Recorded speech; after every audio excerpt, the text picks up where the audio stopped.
ನಿಮ್ಮ ಹೆಸರು? ಲೋಕೇಶ್ ಅಂತ. ಓಕೆ, ಎಲ್ಲಿಂದ ಬರೋದು ನೀವು? Malleshwaram 18th class. ಏನ್ ತೊಂದ್ರೆ ಇತ್ತಪ್ಪ ನಿಮ್ಗೆ? ಆಕ್ಚುಲಿ ನನ್ಗೆ ಹಾರ್ಟ್ ಪ್ರಾಬ್ಲಮ್ ಆಗಿತ್ತು. ಸೊ ಜಯದೇವದಲ್ಲೇ ಸಡನ್ ಆಗಿ ಹಾರ್ಟ್ ಪೈನ್ ಬಂತು. ತೋರಿಸಿದಾಗ ನಿಮ್ಗೆ 3 ಕಡೆ 90% ಫ್ಲೋ ಇಲ್ಲ, ಅದು ಸ್ಟೆಂಟ್ ಹಾಕ್ಲೇಬೇಕು ಅಂತ ಹೇಳಿದ್ರು. ಸೊ ಆಮೇಲೆ ನಾನು ಇಲ್ಲ, ಆಕ್ಚುಲಿ ನನಗೆ ರಿಯಂಬರ್ಸ್ಮೆಂಟ್ ಎಲ್ಲ ಇದೆ, ನಿಮ್ಗೇನು ತೊಂದರೆ ಇಲ್ಲ, ಮಾಡಿಸ್ಕೊಳ್ಳಿ, what is the problem TV. ನಾನಿಲ್ಲ, ಒಂದು 15 days ಟೈಮ್ ಕೊಡಿ, ನಾನು ನೋಡ್ಬಿಟ್ಟು ಇದು ಮಾಡ್ತೀನಿ ಅಂತ ಹೇಳಿದೆ. 15 days okay, will give you 15 days, ಅದ್ರ ಮೇಲೆ ತಗೊಂಬೇಡಿ ಅಂತ ಹೇಳಿದ್ರು. 15 ದಿವಸ ಆದ್ಮೇಲೆ ನಾನು ಅಷ್ಟೊಳಗಡೆ ಇಲ್ಲಿ ಚೆರಕೆರೆ ಬರ್ತಾ ಇದ್ದೆ. ಬಂದು ಆಕ್ಚುಲಿ ಇಲ್ಲಿ ಡೈಲಿ ಥೆರಪಿ ತಗೊಂಡು, ವಾಟರ್ ಥೆರಪಿ ನನಗೆ ಮೈನ್ ಹೆಲ್ಪ್ ಆಯ್ತು. ನೀರಿಂದ ತುಂಬಾ ಹೆಲ್ಪ್ ಆಯ್ತು. ಆಮೇಲೆ ಡಾಕ್ಟರ್ ಹೇಳಿದ್ರು 15 days ಆದ್ಮೇಲೆ ಬನ್ನಿ ಅಂತ ಹೇಳಿದ್ರು. ಮತ್ತೆ 15 days ಆದ್ಮೇಲೆ ಚೆಕ್ ಮಾಡ್ಸಕ್ ಹೋದ್ವಿ. ಚೆಕ್ ಮಾಡಿಸಿದಾಗ ಇಂಪ್ರೂವ್ಮೆಂಟ್ ಇದೆ, ನೋಡೋಣ ಇನ್ನೊಂದು ಮಂತ್ ಬಿಟ್ಕೊಂಡು ಬನ್ನಿ ಅಂತ ಹೇಳಿದ್ರು. ಸರಿ, ಮತ್ತೆ 1 month ಬಿಟ್ಕೊಂಡು ಹೋದೆ. ಸೊ ಓಕೆ, ಇಂಪ್ರೂವ್ ಆಗಿದೆ, ಮತ್ತೆ ಇನ್ನೊಂದ್ಸತಿ ಎಕೋ ಟೆಸ್ಟ್ ಮಾಡಿಸ್ಬಿಡೋಣ ಅಂತ ಅಂದ್ರು. ಸರಿ ಓಕೆ ಸರ್ ಅಂತ, ಇನ್ನೊಂದು 15 days ಬಿಟ್ಕೊಂಡು ಬನ್ನಿ, ಎಕೋ ಟೆಸ್ಟ್ ಇನ್ನೊಂದು ಮಾಡಿಬಿಡೋಣ, then we will see the result ಅಂತ, ಅದರಲ್ಲಿ ಏನು ಅಂತ ಗೊತ್ತಾಗುತ್ತೆ ಅಂತ. ಸೊ ಓಕೆ ಮಾಡಿ, ಎಕೋ ಟೆಸ್ಟ್ ಮಾಡಿ ಅಂತ ಹೇಳಿ ಮತ್ತೆ ಅವ್ರು ಮಾಡಿದ್ರು. ಎಕೋ ಟೆಸ್ಟ್ ಮಾಡಿದಾಗ ಸೊ ಇಂಪ್ರೂವ್ ಆಗಿತ್ತು ನನಗೆ. ಸೊ ಅವಾಗ I don't think so it is required, ನೀವೇನ್ ತಗೊಂತಾ ಇದ್ದೀರಾ ಅಂತ. ನಾನು ಇಲ್ಲ, ನಾರ್ಮಲ್ ಆಗಿ ಥೆರಪಿ ಎಲ್ಲ ತಗೊಂತಾ ಇದ್ದೀನಿ, ಇಂಪ್ರೂವ್ ಆಗ್ತಾ ಇದೆ. But every month you have to come for checkup ಅಂತ, ಪ್ರತಿ ತಿಂಗಳು ನೀವು ಚೆಕಪ್ ಬರಲೇಬೇಕು. ಸೊ ಈ ಚೆಕಪ್ ಮಾತ್ರ ನಿಲ್ಸಂಗಿಲ್ಲ ಅಂತ ಹೇಳಿ ನಾನು ಆಲ್ಮೋಸ್ಟ್ 8 months ಇಂದಲೂ ನಾನು ಎವ್ರಿ ಮಂತ್ ಚೆಕಪ್ ಹೋಗ್ತಾ ಇದ್ದೀನಿ. Everything is perfect. ಆಮೇಲೆ ನಾನು ಡೈಲಿ ಬಂದು ವಾರಕ್ಕೊಂದ್ಸತಿ ವಾಟರ್ ತಗೊಂಡು ಹೋಗ್ತಾ ಇರ್ತೀವಿ. ಸೊ ಮನೆಯಲ್ಲೇನೆ ಯೂಸ್ ಮಾಡಿ, ಆಕ್ಚುಲಿ ನಾನು ಬುಕ್ ಮಾಡಿದ್ದೀನಿ, ತಗೊಳಕ್ಕಾಗಿಲ್ಲ, ಅಷ್ಟೊಂದು ಮಗಳು ಮದುವೆ ಎಲ್ಲ ಫಿಕ್ಸ್ ಆಯ್ತು. ಸ್ವಲ್ಪ ಈ ತರ ಫೈನಾನ್ಷಿಯಲ್ ಕಮಿಟ್ಮೆಂಟ್ ಜಾಸ್ತಿ ಆದ್ರೆ ಬುಕ್ ಮಾಡಿ ಹಂಗೆ ಇಟ್ಕೊಂಡಿದ್ದೀನಿ, ಇನ್ನೂ ತಗೊಂಡಿಲ್ಲ, ತಗೊಬೇಕು. ಇಲ್ಲಿಂದ ವಾಟರ್ ಮಾತ್ರ ತಗೊಂಡು ಹೋಗ್ತಾ ಇದ್ದೀನಿ. ಸೊ ವೀಕ್ಲಿ ಒಂದೊಂದ್ಸತಿ ನಾನು ಯಾವಾಗ ಫ್ರೀ ಆಗಿರ್ತೀನಿ ಅವಾಗ ಬಂದು ಇಲ್ಲಿ ಥೆರಪಿನ ಎಲ್ಲ ತಗೊಂತಾ ಇದ್ದೀನಿ. ಸೊ ನಾನು ಮನೆಗೆ 9 balls 3 balls ಎಲ್ಲ ಹೋಮ್ ಆಫರ್ ಅಲ್ಲಿ ತಗೊಂಡಿದ್ದೀನಿ. ಸೊ ಅದೆಲ್ಲ ಇಟ್ಕೊಂತಾ ಇರ್ತೀನಿ ನಾನು, ಇಲ್ಲೆಲ್ಲ ಕಡೆ ಎಲ್ಲ ಇಟ್ಕೊಂಡು ಫಾಸ್ಟ್ ಎಲ್ಲ ಇಟ್ಕೊಂತ. ಸೊ ನಾವು even just 1 month back check ಮಾಡಿದಾಗ್ಲೂ ಎವ್ರಿಥಿಂಗ್ ಇಸ್ ಪರ್ಫೆಕ್ಟ್. ಈಗ ಬ್ಲಾಕೇಜಸ್ ಇದೆಯಾ ನಿಮಗೆ? ಸೊ ಬ್ಲಾಕೇಜ್ ಏನು ಇಲ್ಲ.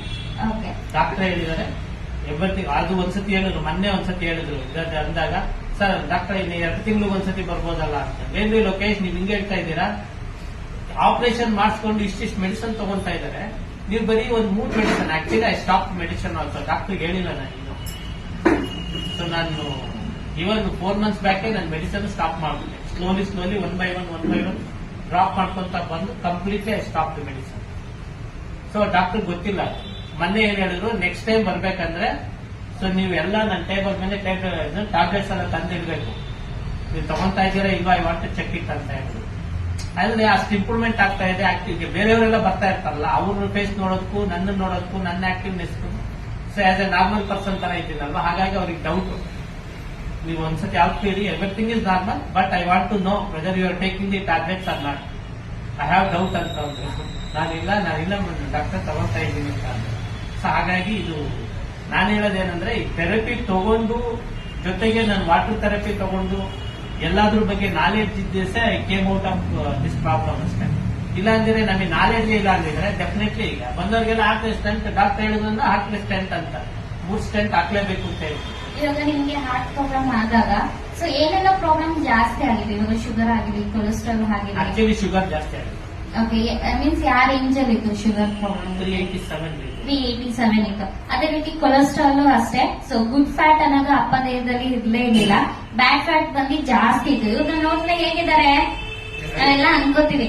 ಸೊ ದಪ್ಪ ಇರೋರಿಗೆ ಮಾತ್ರ ಕೊಲೆಸ್ಟ್ರಾಲ್ ಪ್ರಾಬ್ಲಮ್ ಬರುತ್ತೆ, ಸೊ ಅವ್ರಿಗೆ ಮಾತ್ರನೇ ಹಾರ್ಟ್ ಪ್ರಾಬ್ಲಮ್ ಆಗುತ್ತೆ ಅಂತ. ಕರೆಕ್ಟಾ? ಹಾರ್ಟ್ ಪ್ರಾಬ್ಲಮ್ ಬಂದು ದಪ್ಪ ಇದಾರ ಸಣ್ಣ ಆಗಿದಾರ ಅಂತ ಅಲ್ಲ, ಅದು ನನ್ನ ಒಳಗಡೆ ಹೇಗೆ ಬ್ಲಾಕೇಜಸ್ ಆಗುತ್ತೆ, ನನ್ನ ಸ್ಟ್ರೆಸ್ ಲೆವೆಲ್ ಹೇಗಿದೆಯೋ ಅದ್ರ ಮೇಲೆ ನನ್ನ ದೇಹ ಕಂಡೀಷನ್ಸ್ ಏನಾಗುತ್ತೆ ಡಿಪೆಂಡ್ ಅನ್ನೋದು ಆಗುತ್ತೆ. ಕರೆಕ್ಟಾ?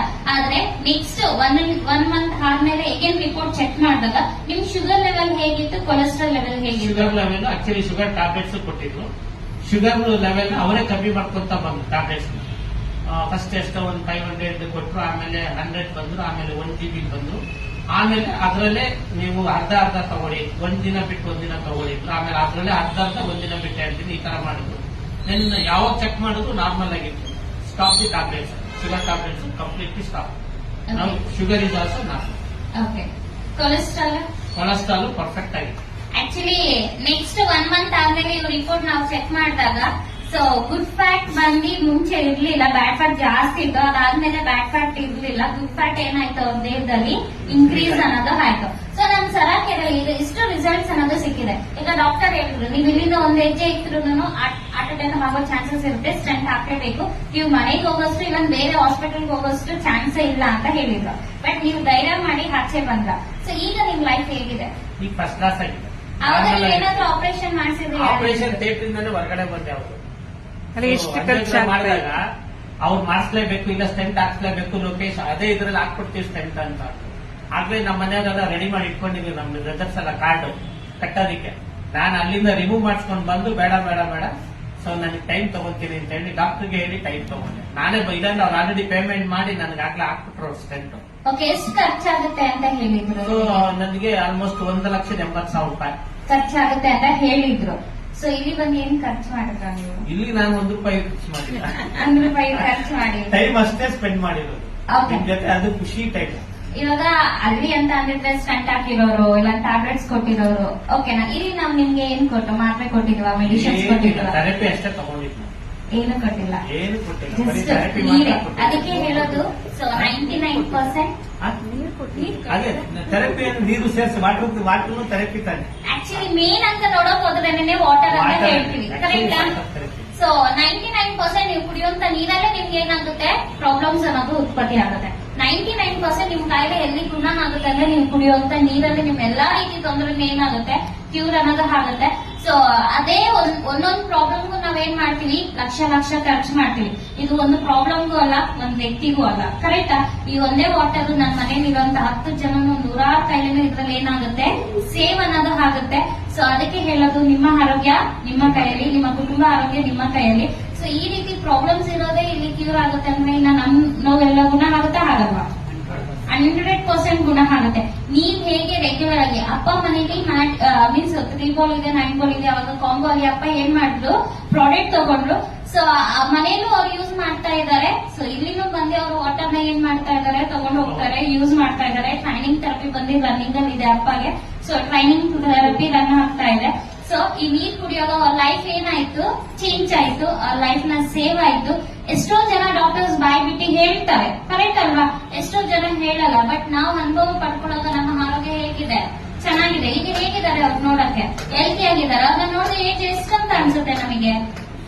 ಎಷ್ಟಿರ್ಬೋದು ಇವ್ರ ಏಜ್? 55-60 ಹಂಗ ಹೇಳಿರ್ತಾರೆ ಒಂಚೂರು ಜಾಸ್ತಿ ಹೇಳಿದ್ರು. ಹಾಗೆ ಎಷ್ಟಿರ್ಬೋದಪ್ಪ ಇವ್ರ ಏಜ್? ಅವರು ಅದ್ರ ಮೇಲೆ ಅರೇಂಜ್ ಮಾಡಿದಾರೆ. ಮನೆ ಮದ್ವೆ ಆಯ್ತು ಅಂತ ಹೇಳಿದ್ನಲ್ಲ, ಹಂಗಾಗಿ ಅವಾಗ ಇದು ಮಾಡ್ತೀವಿ. 48